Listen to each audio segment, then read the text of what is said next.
There is a massive division on the Supreme Court. It's not over on the right, so that's the good news. This is over a major split between Sotomayor and Ketanji Brown Jackson on recent developments. The current makeup of the court means that you are sometimes in the minority. Sometimes.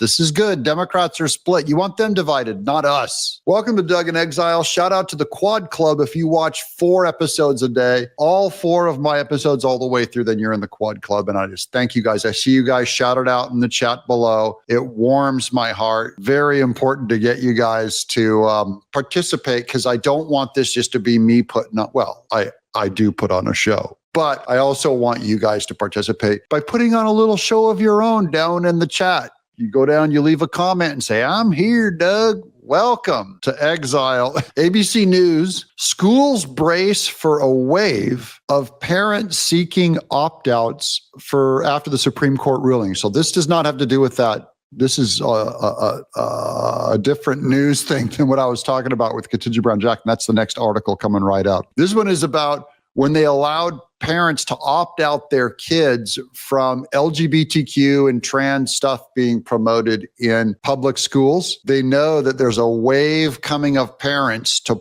pull their students out. And in case you think these are conservative white evangelicals, it's not. The initial pushback actually came from Muslims in these Muslim communities. Go, my children aren't going to do this. And as you know, Democrats despise Christianity, but they love Islam. And so they kind of got caught fighting their own. Innumerable religious objections create a conundrum for school districts. No, it's not a conundrum. Pull the LGBTQ stuff out and start teaching the kids math. When public schools teachers return to classrooms this fall, they will confront a new legal landscape that has given parents expanded veto power over certain aspects of a child's education.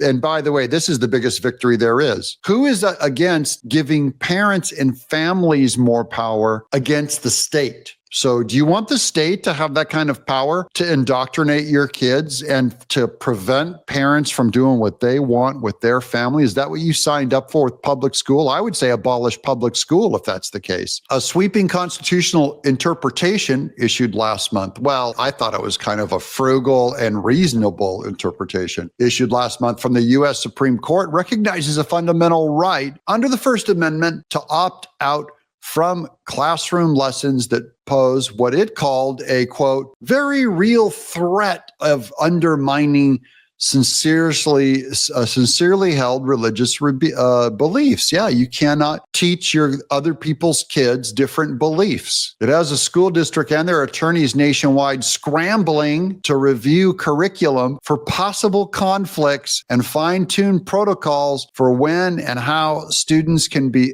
excused from certain material. Yeah, quit brainwashing our kids with your LGBTQ stuff. So they're going to have to now address it because the parents are going to start mass. You know, what's going to happen is just look, if you're Muslim, if you're Christian, if you're Jewish, and I mean religiously so, you're going to pull your kids because the indoctrination is so bad. Okay, now here's the split with Sotomayor. As promised, Sotomayor breaks with Jackson in Supreme Court decision over Trump cuts to the federal workforce. So this is a follow-up of yesterday and the day before. We've been following this. Justice Jackson stands alone in opposition as liberal colleague Sotomayor defends language in the president's efficiency executive order. Justice Ketanji Brown Jackson's dissent in a Supreme Court order handed down on Tuesday stood out enough that it prompted one of her liberal colleagues to voice disagreement with her. I kind of like this, even when it's about Democrats. They're not, anytime this is the only evidence I've seen this year of like Sotomayor not being a zombie along with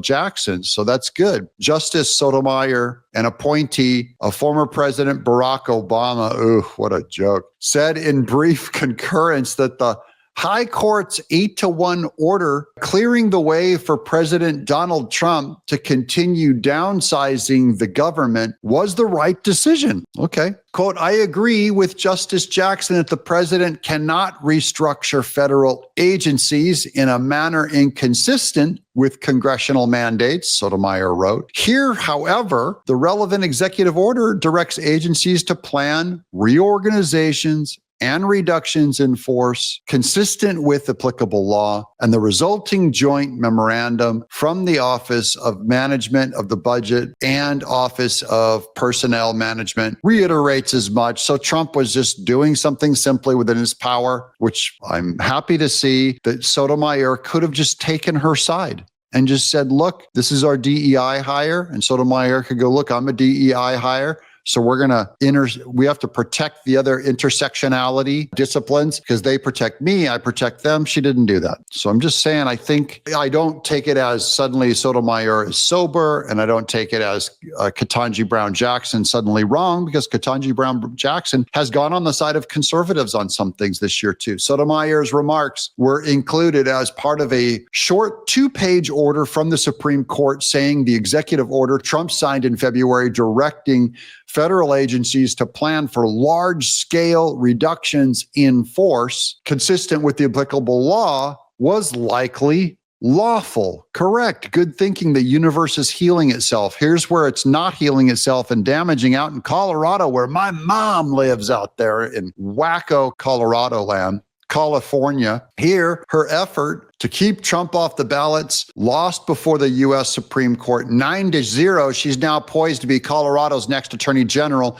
This is that bug-eyed Democrat lady, Democrat Jenna Griswold. Okay, she is running for attorney general in Colorado, even though she got reversed by the Supreme Court saying that Trump's name should get taken off the ballot. And what happened? She tops $800,000 for the quarter in Colorado attorney general race, setting a new record. Colorado, ladies and gentlemen, has lost their dang fool mind. And the problem really is that they have all of their population concentrated on that east side of the mountain range. All of them lunatics, Aspen, Boulder, even Colorado Springs is taking a huge fall. My mom's over on the Delta Junction side, the ugly side of Colorado, as I call it, and they just don't have as much voting power. This is very similar to the coast in California, where the liberal coastline dictates what the conservative San Joaquin Valley and Sacramento, Turlock and all that, and kind of the farming areas, what they do is all dictated. California's policy is set by the elite liberal coasts. Colorado policy is set by the elite liberal east side of that mountain range. So this is weird news that Jenna Griswold, was she that popular in Colorado? If you're from Colorado, maybe get in the chat below and explain this to me. Democrats are running that race and she is getting big money. They're going, this is the right kind of attorney general. She's an election denier. She's an election insurrectionist. She tried to get a political opponent off the ballot, just like Hillary said Putin does. She's our communist Putin election. She is perfect for attorney general. That's the kind of person that George Soros was always funding into attorney generals, so he can weaponize them. Colorado, what are you going to do?